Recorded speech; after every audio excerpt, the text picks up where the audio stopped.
네.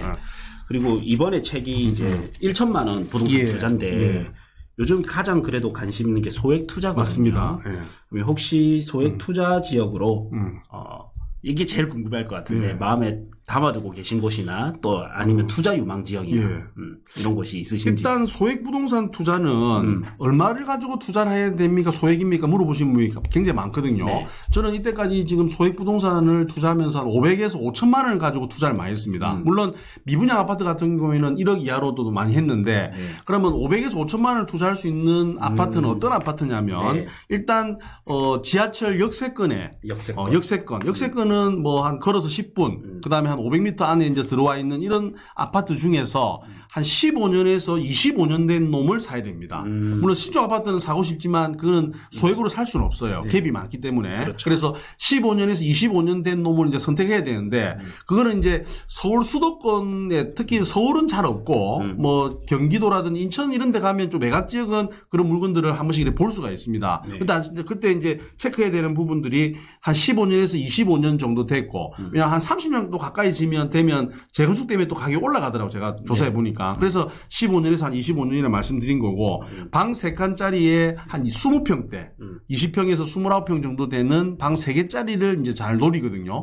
그런 이제 지역을 이렇게 보면 부산에서는 뭐 각 지역별 각 구별로 다 있습니다. 그런 물건들이. 근데 주로 많은 곳이 이제 뭐 기장군이라든지 기장군 쪽에 동해남부선 그 라인 쪽에도 굉장히 많이 분포되어 있고 그 다음에 뭐 연제구라든지 뭐 부산의 1등 지역 아닌 2, 3등 지역이라고 할 수 있는 연제구, 뭐 금정구, 뭐 그런 이런 지역들도 이런 잘 찾아보면 한 오래된 아파트 중에서 이런 물건들을 볼 수가 있습니다. 그럼 이때 이제 중요한 것들이 이래 보면 소액 부동산은 사실 이번에 어떤 부동산 가격 하락기에 있어서도 크게 막 폭락하고 이런 건 잘 없었습니다. 왜냐하면 전세가가 일단 항상 뭐 그래 비싼 금액이 아니기 때문에 그러다 보니까 뭐 큰 피해는 없었는데 물론 이제 매매가는 좀 떨어진 지역들이 있었어요. 그러면 보통 매매가가 예를 들어서 한 2억 정도 옛날 갔던 아파트인데 최근에 한 어떤 여러 가지 뭐 공급이나 아니면 그 지역 어떤 여러 가지 그 핸디캡으로 인해서 한 1억 5천 정도 떨어진 아파트가 있을 겁니다. 근데 전세가가 어떻게 하다가 보니까 1억 4천까지 붙어 있어요. 저는 이런 아파트를 좀 잘 노리거든요. 옛날에 2억을 한 맛본 아파트가 1억 5천까지 떨어졌다는 것은 이 아파트는 상황을 보면 2년 뒤에는 공물량이 작겠죠. 왜 그걸 투자해야 되니까. 그런 물건을 투자를 하니까. 그러면 2년 뒤에 반드시 올라갈 수 있는데 이게 아마 2억까지는 충분히 갈 수 있다. 물론 2억 못 가도 1억 8천, 1억 7천까지 가더라도 내가 1,000만 원 정도 투자해가지고 한 2, 3천 또는 3, 4천 벌고 나올 수 있는 이런 어떤 물건을 좀 검증된 이런 물건들을 주로 투자를 많이 한다. 이렇게 보시면 됩니다.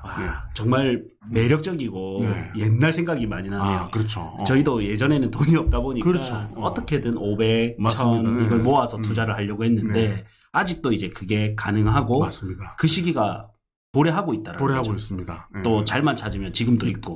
있고요. 저도 가끔씩 이제 후배들 많이 물어보면 한 번씩 찾는데 눈에 그런 게 띄더라고요.